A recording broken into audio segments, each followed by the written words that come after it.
Assalamualaikum warahmatullahi wabarakatuh. A'udzubillahi minasyaitonirrajim. Bismillahirrahmanirrahim.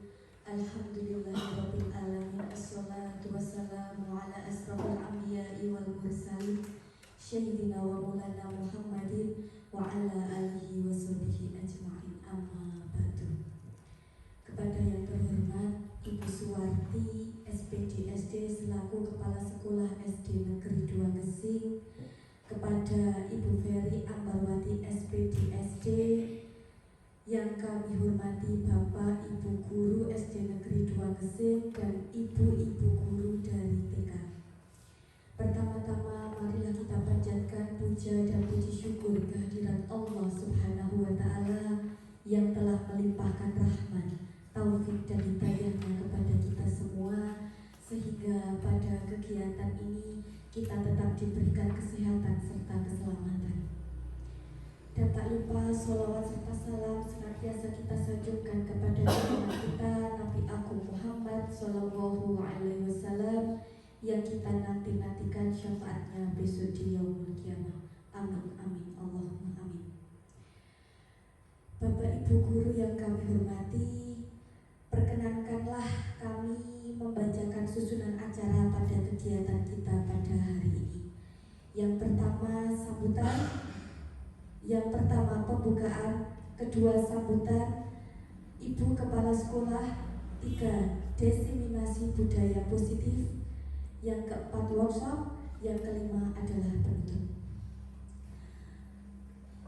Untuk memasuki acara yang pertama, marilah kita buka dengan bacaan Al-Fatihah bersama. Liridwa'illahi ta'ala wa li syafa'ati Rasulillah sallallahu alaihi wasallam. Al-Fatihah. A'udzu billahi minasyaitonirrajim. Bismillahirrahmanirrahim. Alhamdulillahirabbil alamin. Arrahmanirrahim. Maliki yaumiddin. Iyyaka na'budu wa iyyaka nasta'in. Ihdinas siratal mustaqim. Shiratal ladzina an'amta 'alaihim ghairil maghdubi 'alaihim waladdallin. Amin. Memasuki acara yang kedua, yaitu sambutan Ibu Kepala Sekolah kepada Ibu Suwarti, kami silakan.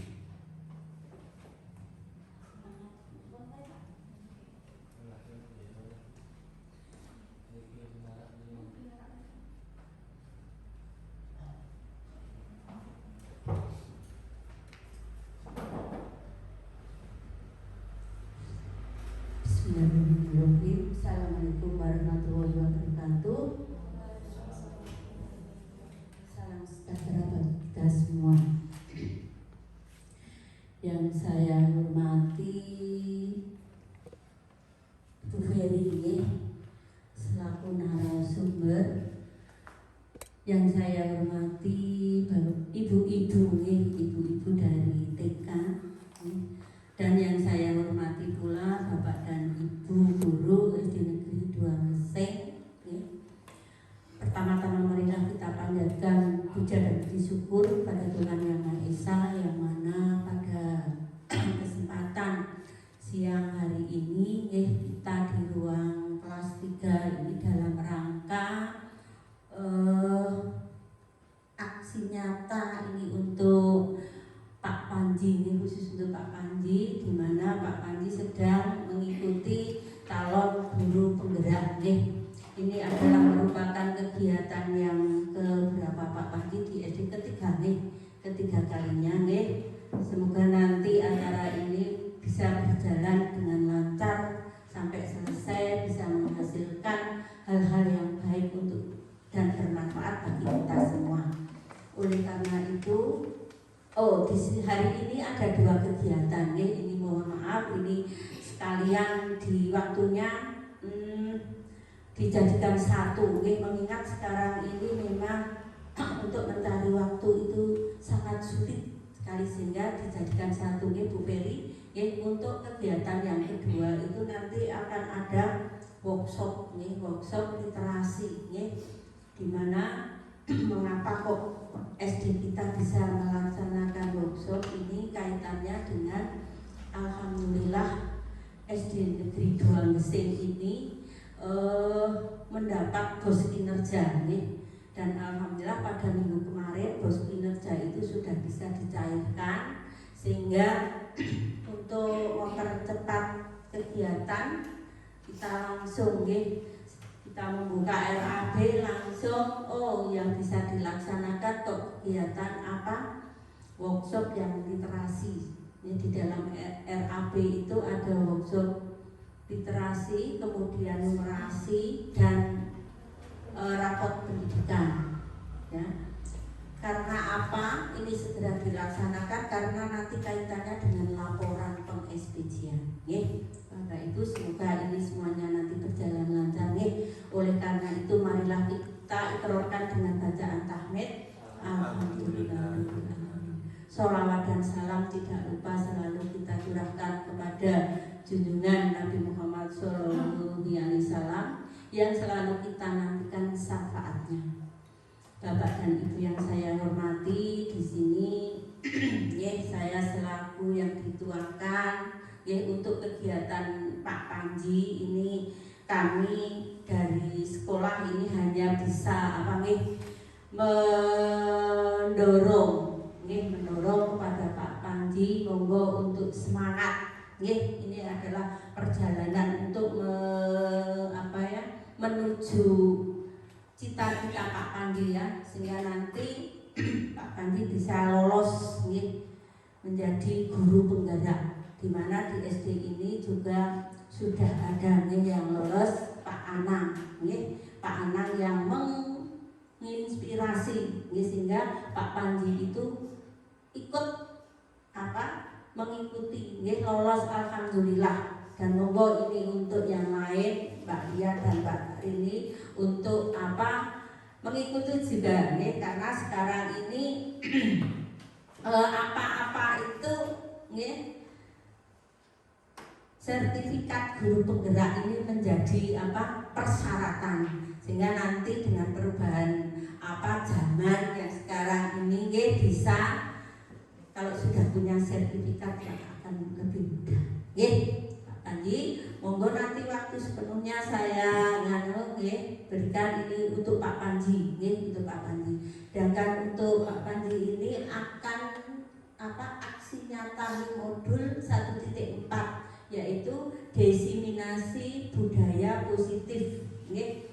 Dan hari ini berkolaborasi dengan Bu Guru TK. Terima kasih sudah memenuhi undangan, sehingga nanti akan memperlancar kegiatan kali ini. Dan monggo apa yang sudah ada itu hanya kotak kecil itu Mbak Lia yang sebagai pelepas dahaga kalian dimudahan. Mohon maaf apabila dalam menyambut rawuhnya kurang berkenan, terus mengganggu waktunya, apalagi ini Bu Guru TK ya, yang seharusnya ada rapat kemudian diundur. Bu Ferry mengganggu waktunya. Terima kasih sudah bersedia untuk menjadi narasumber. Semoga nanti apa yang disampaikan itu akan menjadi bermanfaat bagi SD kita, sehingga nanti Bapak dan Ibu guru, karena memang sekarang ini dituntut, seorang pendidik itu dituntut untuk bisa meningkatkan terutama kegiatan pembelajaran. Nah, salah satunya yaitu ini termasuk menjadi guru penggerak, ini juga merupakan salah satunya. Juga mengadakan workshop ini merupakan salah satu untuk meningkatkan kegiatan pembelajaran, sehingga ilmu apa yang sudah diterima itu nanti bisa diterapkan, langsung disampaikan kepada anak-anak.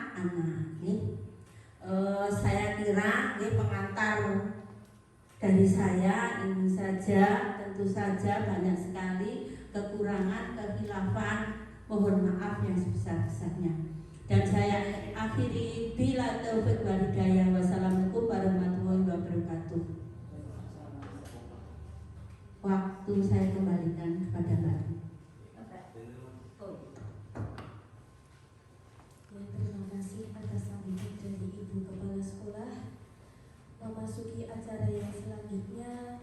yaitu Diseminasi Budaya Positif oleh Bapak Dimas Galuh Panji Dahana CGP Angkatan 11 SD Negeri 2 Gresik.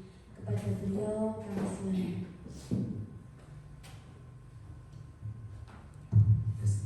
Terima kasih. Assalamualaikum warahmatullahi wabarakatuh. Langsung saja karena tadi sudah dibuka oleh Ibu Kepala, saya akan langsung memberikan paparan materi untuk diseminasi budaya positif yang sedikit sudah saya rangkum.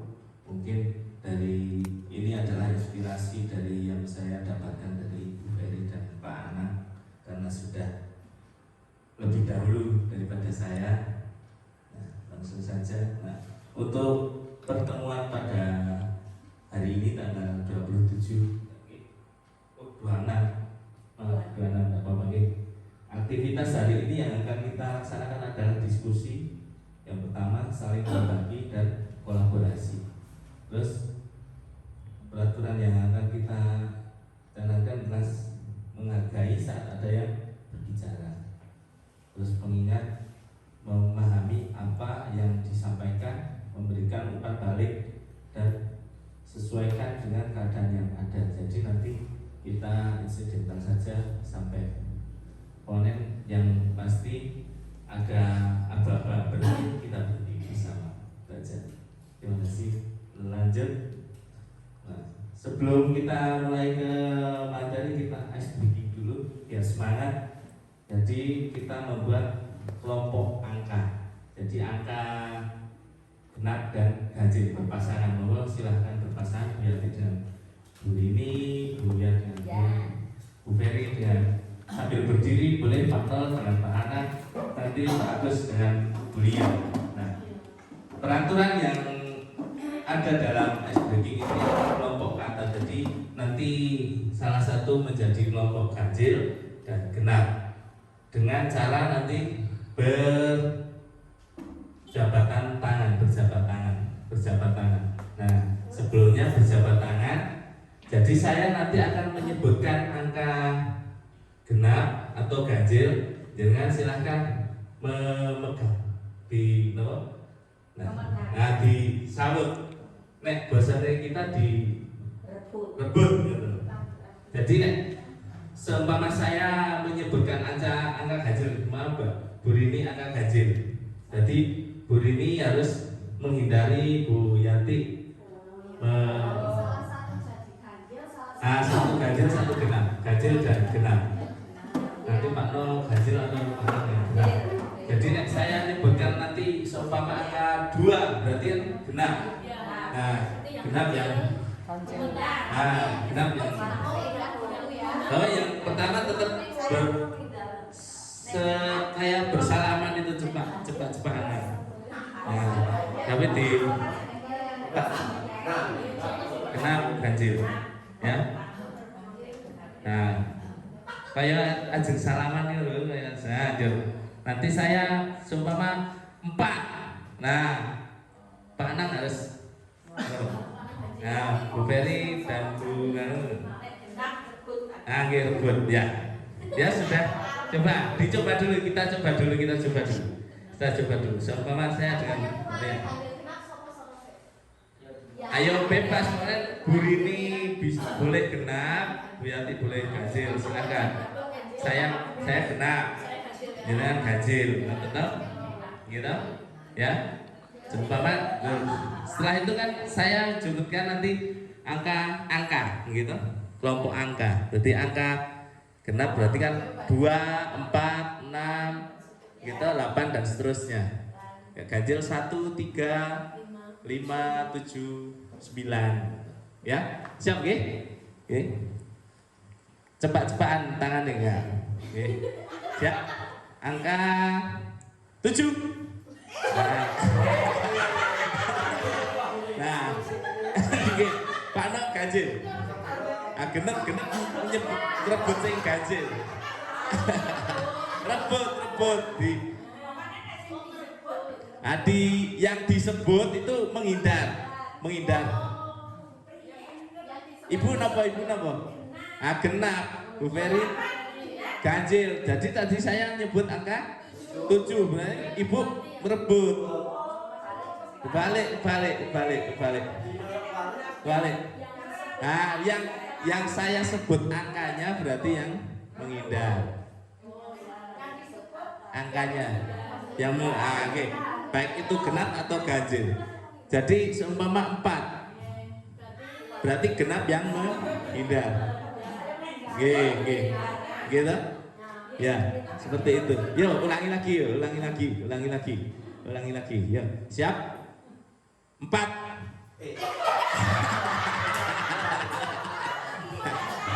Yuk. Yuk, sekali lagi, coba. Yuk, konsentrasi. Buat angka 1. Nah, yuk, terima kasih tepuk tangan. Silakan monggo duduk kembali.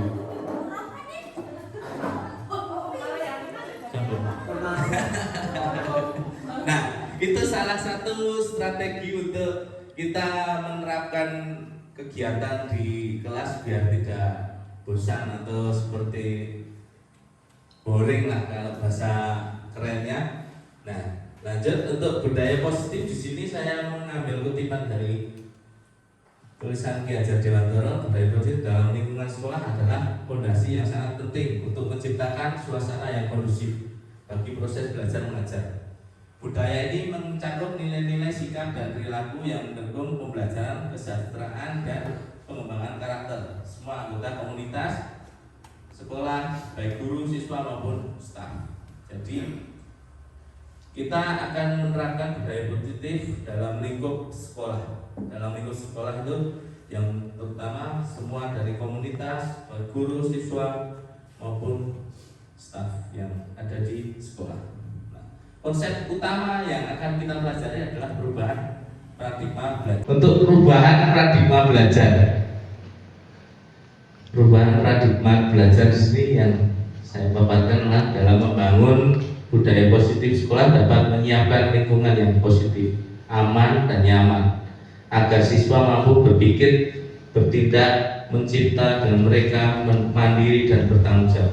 Yakin pembelajaran yang diferensiasi untuk mewujudkan profil pelajar Pancasila. Nah, profil pelajar Pancasila terdiri dari lima komponen, ya, beriman, bertakwa kepada Tuhan Yang Maha Esa, bergotong royong, mandiri, berkebinekaan global, bernalar kritis dan kreatif.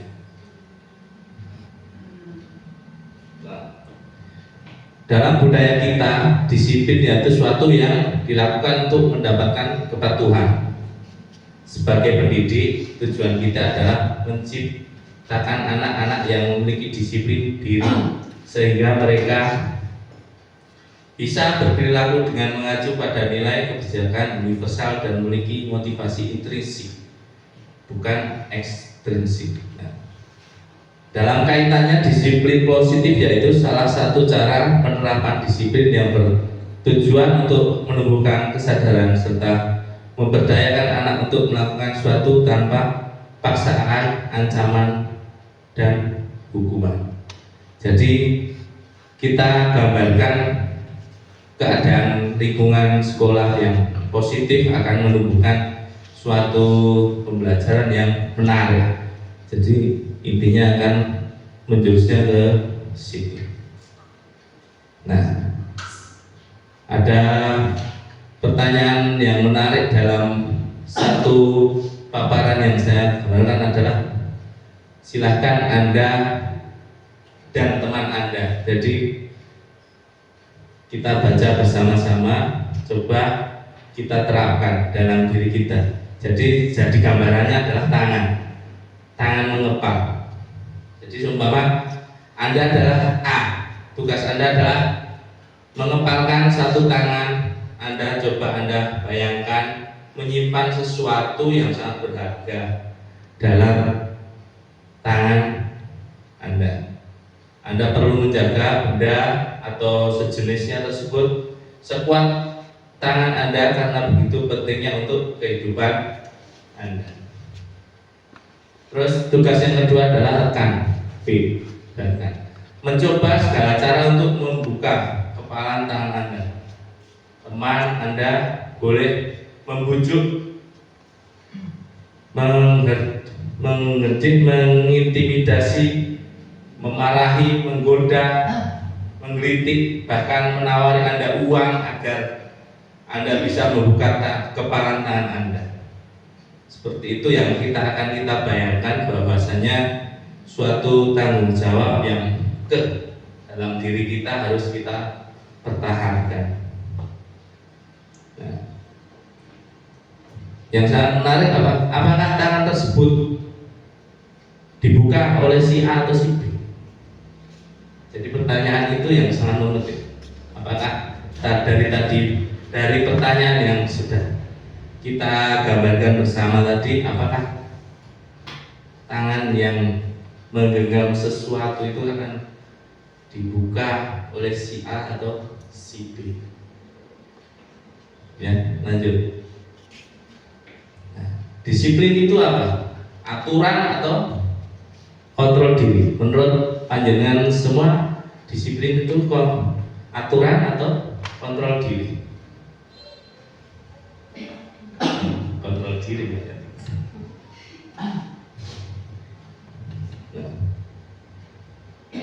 Kontrol diri.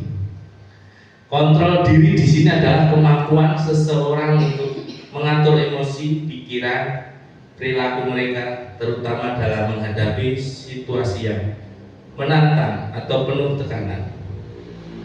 Dalam konteks pendidikan dan pengembangan karakter, kontrol diri merupakan salah satu aspek penting yang harus dikembangkan pada siswa agar mereka dapat mencapai kesuksesan akademis dan pribadi.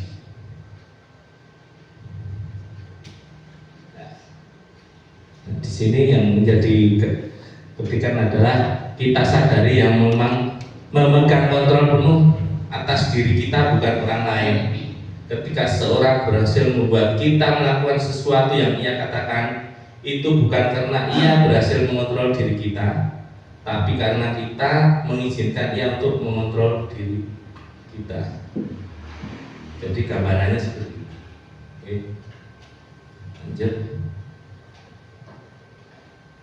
Nah, selanjutnya adalah motivasi perilaku manusia. Adalah dorongan yang timbul pada diri seorang secara sadar atau tidak sadar untuk melakukan sesuatu tindakan dengan tujuan tertentu. Itu adalah motivasi perilaku manusia. 3 motivasi perilaku manusia yang mendasar dalam kehidupan kita sehari-hari adalah: yang pertama, untuk menghindari ketidaknyamanan atau hukuman. Yang kedua, untuk mendapat imbalan atau penghargaan dari orang lain. Yang ketiga, menjadi orang yang mereka inginkan dan menghargai diri sendiri sesuatu sesuai dengan nilai-nilai yang mereka yakini. Jadi ada 2, kita kerucutkan menjadi 2, itu eksternal dan internal. Nah, selanjutnya, menurut Bapak atau Ibu, motivasi yang mana yang mendasari perilaku kebanyakan murid kita di sekolah? Biasanya yang pertama, untuk menghindari tindak ketidaknyamanan, gitu. Nah, jadi memang seperti itu yang keadaan yang dirasa kita selama ini dalam proses pembelajaran di sekolah. Jadi anak-anak lebih menghindari ketidaknyamanan dan hukuman. Nah, jadi seperti itu yang harus, paradigma seperti itu yang harus kita ubah dari dasar motivasi perilaku 3 perilaku manusia tersebut. Nah,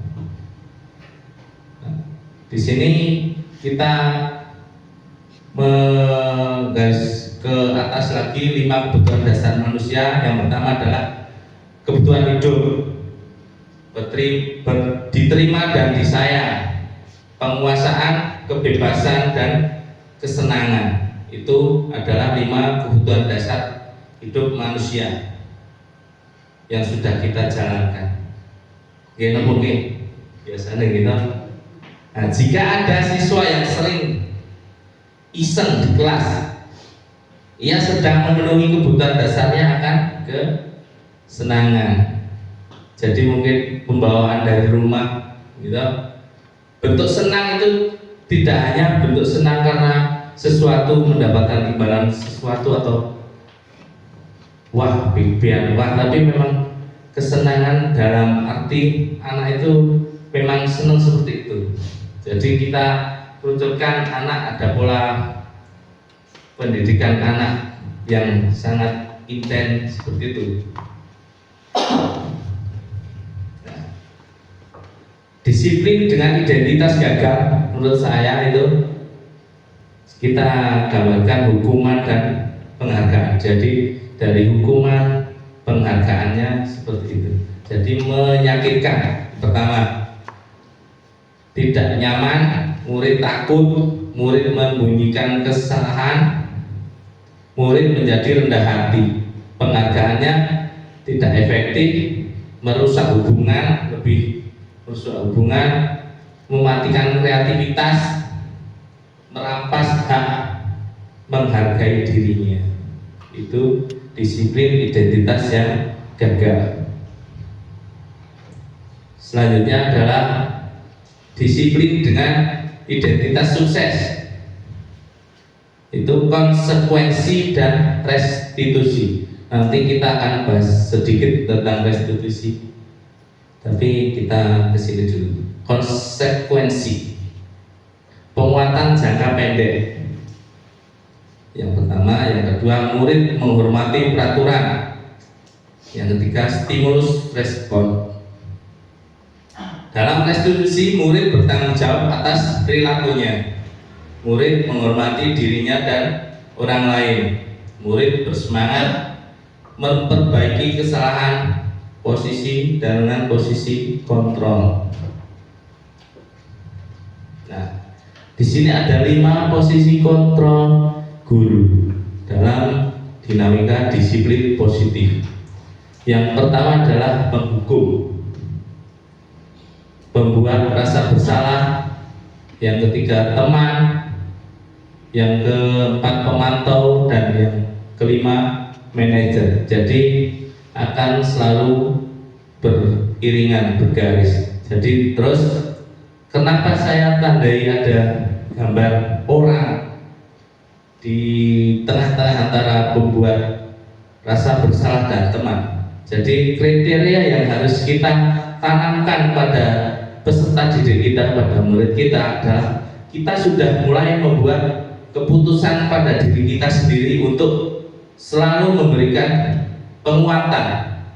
Jadi bukan hukuman yang harus kita terapkan. Jadi pembuat rasa bersalah dari anak, kembali kita menjadi teman. Jadi poinnya adalah start dari untuk teman, pemantau, dan manajer.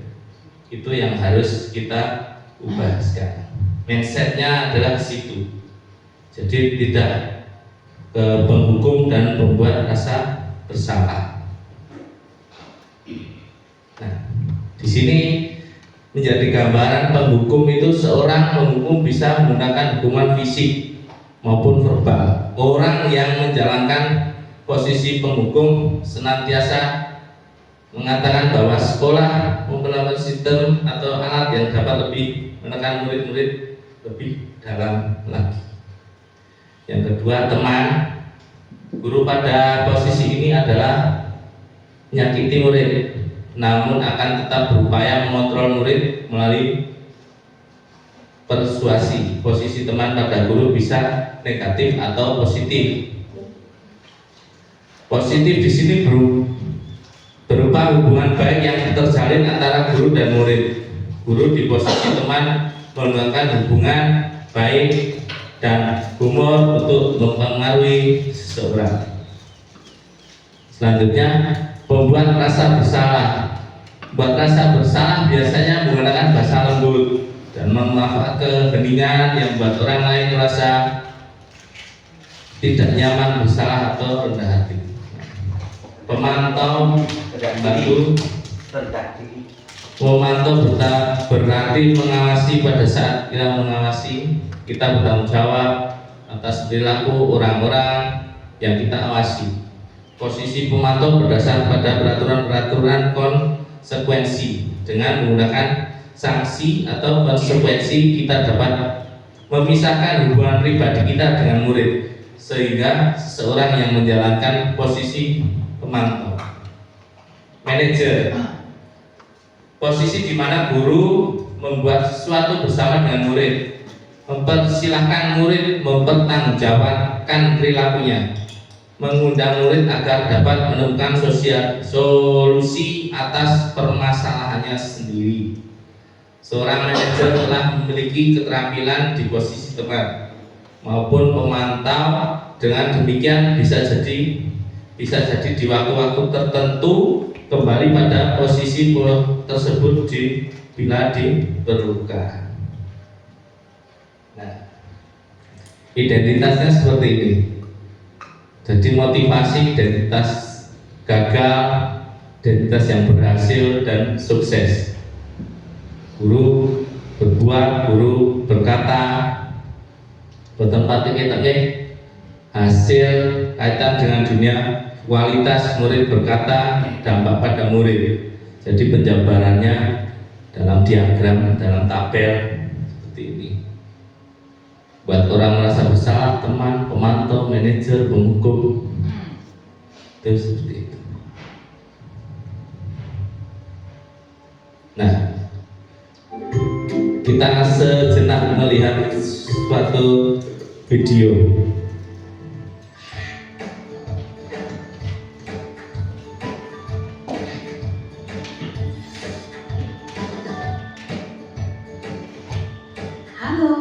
Bapak Ibu Guru calon guru penggerak. Video ini akan menampilkan 5 adegan interaksi guru dan murid. Silakan menonton dan merefleksikannya.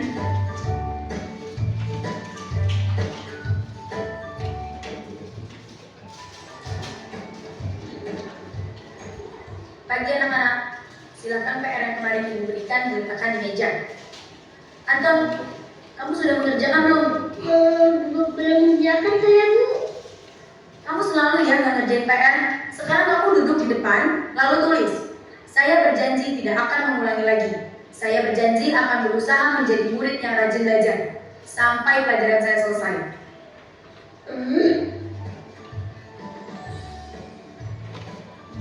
Pagi anak-anak, hari ini ada tugas ya? Ada yang belum mengerjakan? Anton, kamu sudah mengerjakan? Belum, Pak. Kamu nggak ngerjain tugas ya? Kamu mau jadi apa nanti? Kamu ya sekolah ya sih? Coba bayangkan orang tuamu betapa kecewanya sama kamu. Kamu itu sudah kelas 5. Harusnya bertanggung jawab sama dirimu sendiri. Maaf, Bu. Saya terlambat. Ya udah, nanti jangan diulangi lagi ya. Kalau kamu rajin, Ibu senang lihatnya. Ya, lain kali tepat waktu ya masuknya. Tos dulu dong. Kita kan teman. Wah, jadi kalau aku terlambat lagi, apa ya?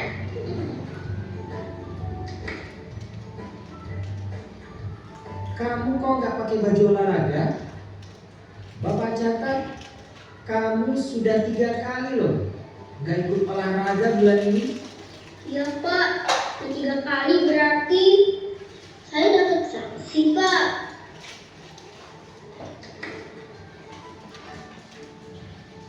Ini, Bu.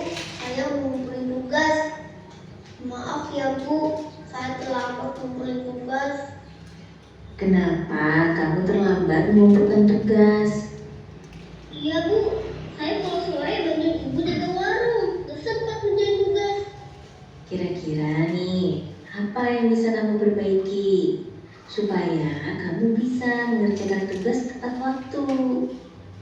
Coba, kapan biasanya kamu membantu ibu jualan? Jam 6 sampai jam 8 malam, Bu. Bagaimana kalau kamu membuat jadwal? Kapan kamu akan mengerjakan tugas? Oh,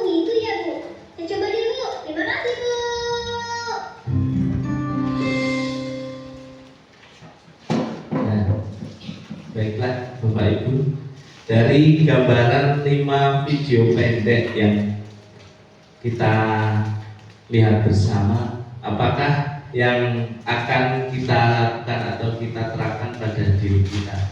Jadi dari kelima itu, yang pertama itu sebagai apa Bapak Ibu?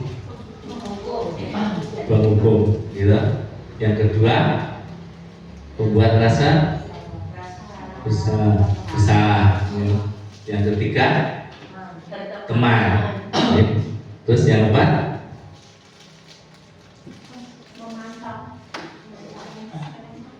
pemantau, gitu. Pantau kan, karena Bapak Guru Olahraga memberikan gambaran singkat bahwasanya kamu sudah 3 kali tidak mengikuti pelajaran seperti itu.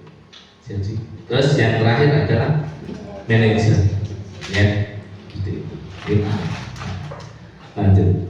Nah, di posisi kontrol mana yang sering kita perankan selama ini?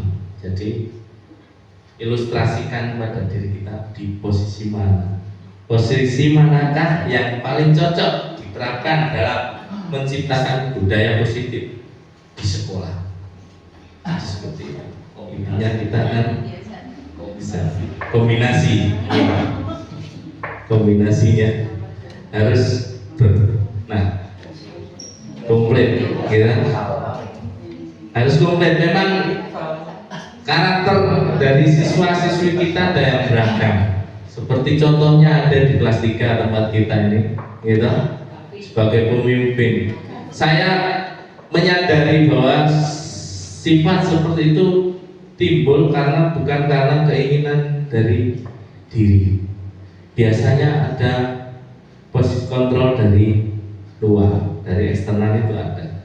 Seperti yang saya gambarkan kemarin, saya sudah sedikit mendapatkan ilmu sedikit dari inklusi, ya.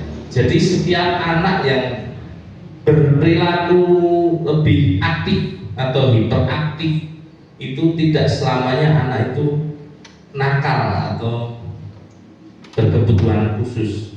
Jadi ada seperti contohnya kita itu Gavin, atau mungkin nanti ada di kelas 2 itu ada Riku, nah gitu.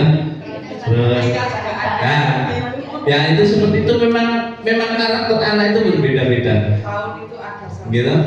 Jadi malah yang harus kita fokuskan pada anak-anak yang seperti itu adalah penerapan pendidikan kontrol diri dari dalam. Jadi seumpamanya seperti gambaran kita tadi, ya, Gavin, seperti itu. Nah, kita manfaatkan, gali potensinya lebih dalam, gitu. Jadikan dia yang lebih aktif dalam belajar, mungkin dalam kegiatan apapun yang ada di kelas, ya, seperti itu yang harus kita yakinkan. Seperti halnya di kelas 6 pun, Pak Non, ada ya, gitu. Nah, itu gali potensi. Kita sudah mulai dari kelas 6 itu tegar, gitu. Setiap kali kesempatan memang ada yang hari Senin diberi, gitu. Memang seperti itu kita motivasinya ke arah yang seperti itu. Langsung siap, kamu menjadi petugas, siapa? Nah, dimotivasi, diberikan motivasi yang lebih seperti itu. Dalam keyakinan kelas, keyakinan adalah nilai yang kebajikan universal atau yang lebih luas yang diyakini bersama. Langkah-langkah menyusun keyakinan kelas: mempersilahkan warga kelas untuk curah pendapat tentang peraturan yang disepakati bersama, gitu. Terus yang kedua, mencatat semua pendapat yang muncul. Jadi semua ditulis. Jadi kita harus sudah menerapkan, jadi sebuah koyonan papan tulis kita buat. Silahkan anak-anak tulis apa keinginan kalian. Hari ini kamu pengen apa? Ditulis, silahkan. Biar anak-anak itu menulis. Saya ingin pulang gasi, ya. Ditulis, silahkan biar ditulis, anak-anak biar menulis. Ya. Terus selanjutnya mengubah redaksinya dalam kalimat positif. Seumpama nek kurang gasi, tulisi jika ada sesuatu hal yang mendesak, atau jika Bapak Ibu guru ada rapat, itu tambahin seperti itu. Jadi jangan mengubah, jangan menghapus tulisan yang anak-anak sudah tulis. Jadi kita menambah saja, kalimatnya menjadi kalimat yang positif. Terus meninjau kembali barangkali ada yang keliru. Jadi kita tinjau, boleh kita hapus tapi coret. Oh ini keliru, seperti ini, harusnya seperti ini. Gitu. Kita memberi gambaran yang positif.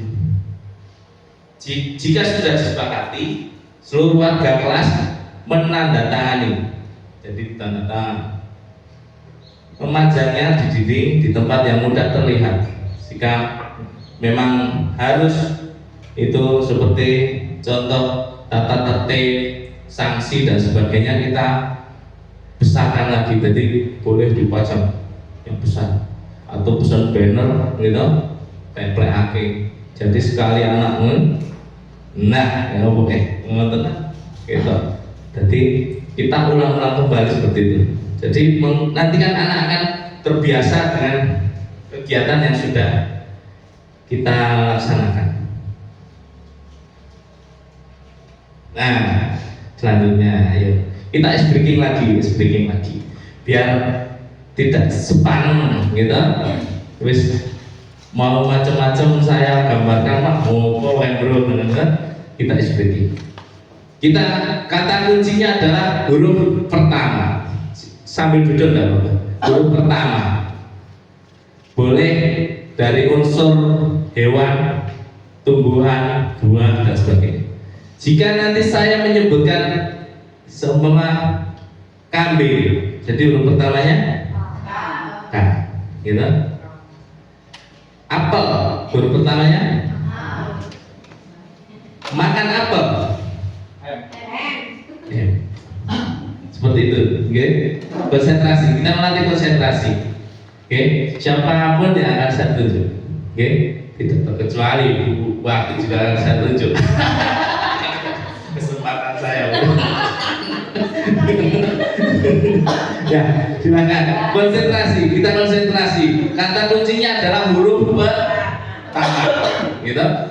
Boleh unsur hewani, tumbuh-tumbuhan, nabati dan sebagainya, gitu. Boleh bentuk gambaran laptop. Berarti gambar huruf pertama nih Gambaran laptop. Iya. Gambaran laptop. Konsentrasi hari ini. Konsentrasi bagus. Oke. Ya kan? Kata nobul kan huruf pertama. Kata kuncinya huruf pertama. Jika saya sebutkan, gitu, barang, tumbuhan, hewan, gitu, kucing, huruf pertama. Terpanu konsentrasi mana kayak gue gitu.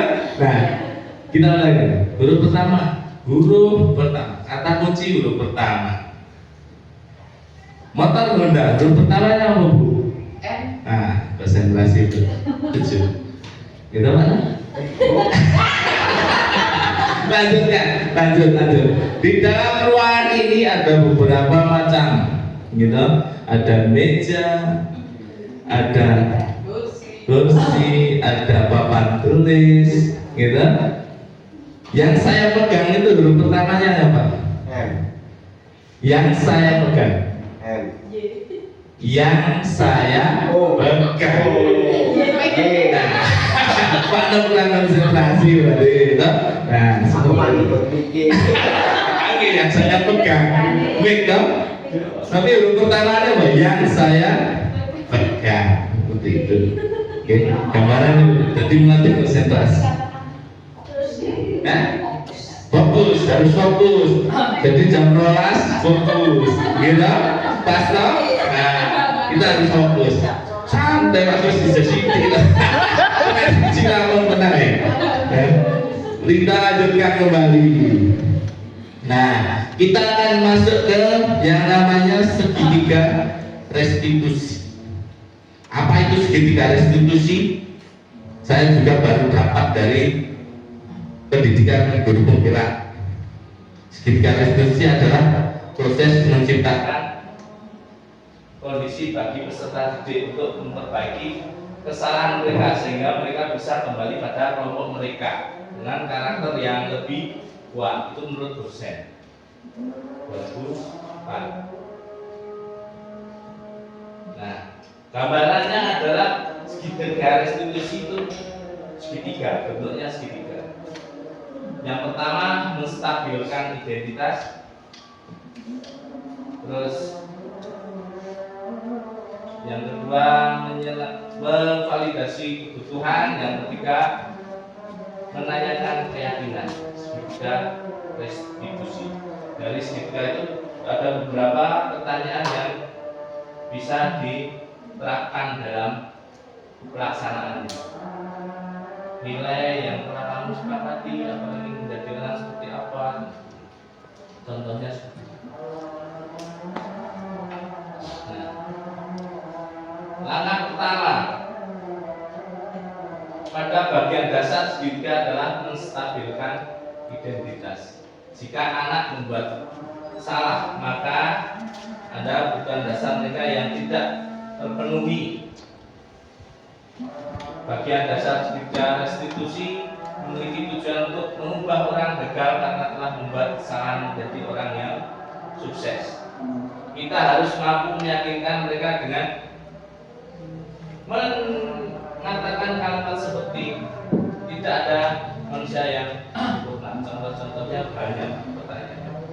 Apa saja pernah kamu lakukan kesalahan seperti itu? Ketika seorang dalam kondisi emosional, maka otak tidak akan mampu berpikir rasional. Saat inilah kita menstabilkan identitas anak. Anak kita bantu untuk tenang dan mencari solusi untuk menyelesaikan permasalahan. Terus langkah yang kedua adalah memvalidasi tindakan yang salah. Pada langkah kedua ini kita harus memahami dan menemukan kebutuhan dasar yang mendasari tindakan anak tersebut berbuat kesalahan. Menurut teori kontrol, semua tindakan manusia baik atau buruk pasti memiliki maksud atau tujuan tertentu.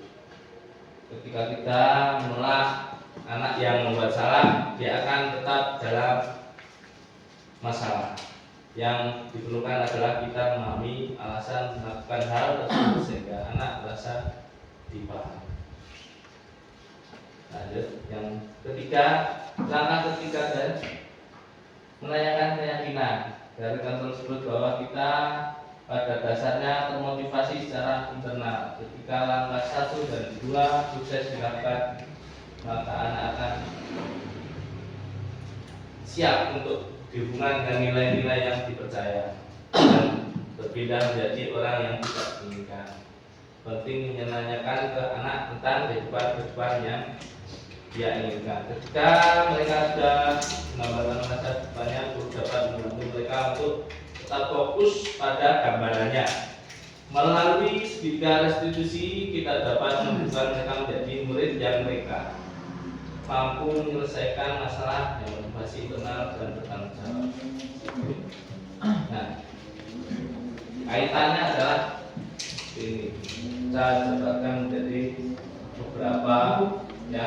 Yang pertama adalah filosofi pendidikan keagamaan, budaya transformasi pendidikan yang menuntun manusia merdeka dari kontrol menurut William Fraser.